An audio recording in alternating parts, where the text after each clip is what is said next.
Hey, good morning everybody. This is Pete from Pete on the AT. This is day 140 of my Appalachian Trail through hike. Just got dropped off at the place that we were picked up yesterday. It's called Route 2. And just got on the trail. There's just a small road walk before I get into the woods. I'm on my own again. Folksy had to leave yesterday to take his daughter to college. He won't be back. I probably won't see him again. So, unless I connect with somebody else on the trail, I probably, will finish Katahdin and Summit by myself, which is okay. That's just the way, the trail goes. I mean, you rarely finish with somebody that you start with. So I'm just out here by myself. And I'm going to be staying at shelters, so there'll be people at the shelters where I'm staying. I just won't have a hiking partner.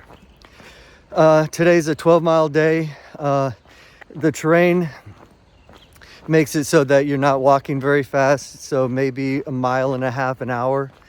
So the last 12-mile day we did was a little over 10 hours, so it's going to be a long day.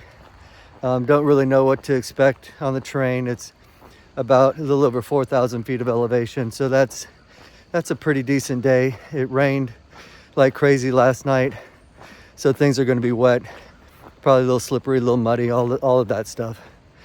So here we go, just starting the day. So hope you have a good one, and thanks for joining me. Hey everybody, I'm about 4 miles into my hike. It's been pretty vertical. I think this is the one summit of this mountain. And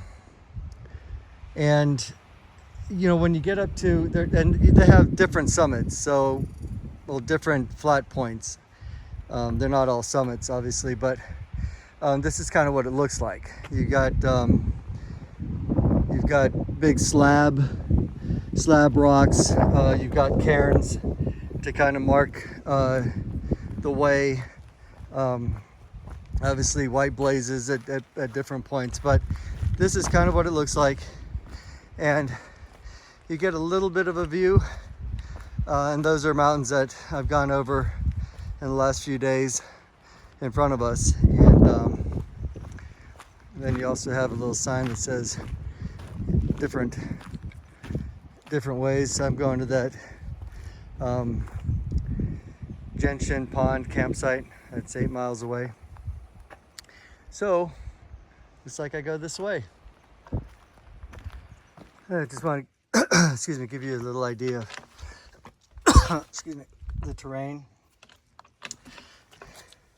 So it's a little hand over hand climbing.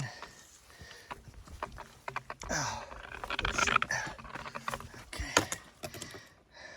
It's just hard to do it one-handed, but I wanted to kind of give you guys an idea of what it looks like climbing up some of these, not really boulder fields, but just, the inclines here. You can't, that might look flat, but it's going up at about a 45-degree angle. So you gotta grab and pull yourself up.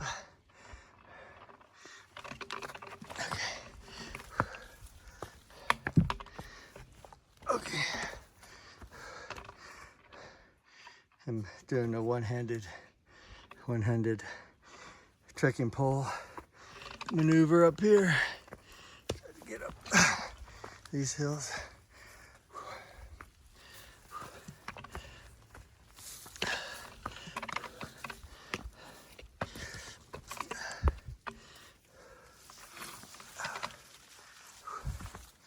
Okay, well, it just kind of goes up and up and up, so I need both hands. Yeah. So this is the best view that we've had all day today.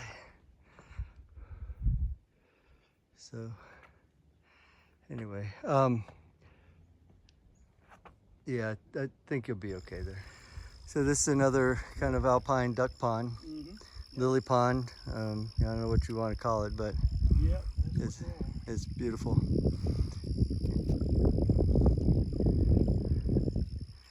Better be pretty good fishing in here, probably. I would think so. You would think, I don't know. So this is the little pond that's called Glensham Pond, and it's pretty much on, you know, you can kind of see it's in a little bit of a, I don't know, crater kind of thing, but it's right next to the shelter that we're going to be at, that I'm at right now. And it was a good day hiking, but I wanted to show you this pond because this evening I'm going to sit right here, and it just looks like it's got a little beaver. It's got a little beaver dam, little beaver, I don't know, hut or whatever, den right there. But all that green beyond the beaver dam is just marshy grass, and it just looks like this is where a moose would come out. I'm kind of not moose obsessed, but I'd really like to see a moose. And there was a southbound guy that I talked to, and he said that this is what he did. He just hung out at the side of a pond, and right at dusk a big bull moose came out and started eating the grass in the pond. So I'm not going to do that right now because it's still only, you know, like 4:30.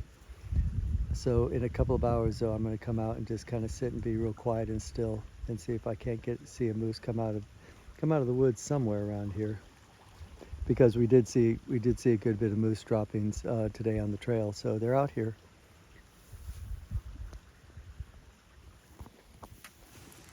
So this little pretty little snaky right next to the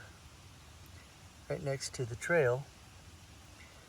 You were just talking about not seeing any, you know, rattlesnakes, but seen a whole bunch of these little kind of garter type snakes.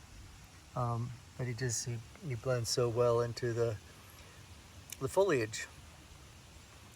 But I will leave him alone so that he can. He's probably waiting to get a mouse, so that the mouse don't get into the shelter. That'd be awesome. All right, so I'll leave him alone. I just want to show you the shelter today. It's Genshin Pond campsite. They call these areas campsites, but they're really, you know, shelters, and they're just made so nicely. A lot of good craftsmanship here. But here's our view this evening, and right down there is the duck pond where I hope to see a moose this evening. I might not. If I don't see one this evening, I might get up early and try to see one in the morning if they're there. But this is the shelter right now. It's just me and a guy named Steps, and Steps is from LA, which in hiker talk that means lower Alabama. So we're the only ones in here right now. There might be, you know, might fill up. They've got some really nice tent spots out back of the shelter, and I'm gonna make dinner here in about an hour, and then I'm gonna go sit down next to the duck pond. Hey everybody, just finishing up day 140, and it was a good day. It was a short day. I'm doing 10 to 12 miles a day for the next probably week or two, because we're finishing up this mountainous area. Even though we're getting into Maine, it's still kind of a continuation of the mountains that were in New Hampshire, and they're just hard. It's hard up, it's hard down, it's boggy, it's muddy, it's rooty, it's really slippery. So it just makes you walk much slower because you have to have, you know, 3 points of contact on the ground every single step. So you're really being very specific about where you're putting your poles, where you're putting your feet, how you're grabbing onto things. Then you got these big, huge mud pits and bogs that you got to tiptoe around or find other ways of getting around them. Anyway, it just slows a day. It really does, and it's a lot of wear and tear on your knees and your legs and everything. So that's the reason why I'm doing shorter miles. But tomorrow's going to be, I think, 11-mile day. There's a guy that is hiking the same speed I am and is going to the different shelters that I'm going to do. So the next 3 days I'll have a hiking partner, because there's going to be some really tough sections coming up here in the next 2 days. So there you have it. I sat by the the pond for a while, but I'm just so tired. I can't stay up for another hour and a half before the sun, sets. So I'm gonna crawl into my sleeping bag and put my earplugs in and call it a night. All right, we'll see you in the morning. Take care.